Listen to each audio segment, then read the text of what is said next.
here to do is really learn a little bit about what inspires you. Where does your passion come from? Why do you paint?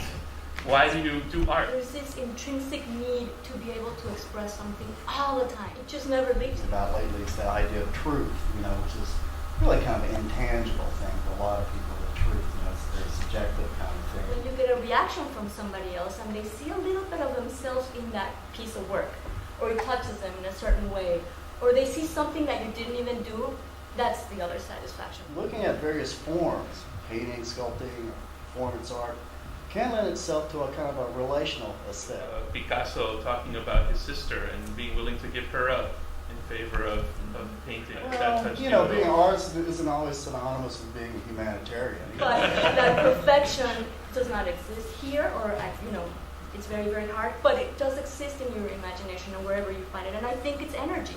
It's energy between two. I really wanted to find her somewhere. So I started making a series of paintings where I would imagine where she went. And it's abstract work in many ways, and I could read whatever I wanted, but then when you add this feeling and this perspective, it just adds a whole other dimension to it. It's not far off the mark of what perhaps Rothko was trying to do, that idea of spirituality, and that the physicality of the piece and what it's saying at a very, visceral level.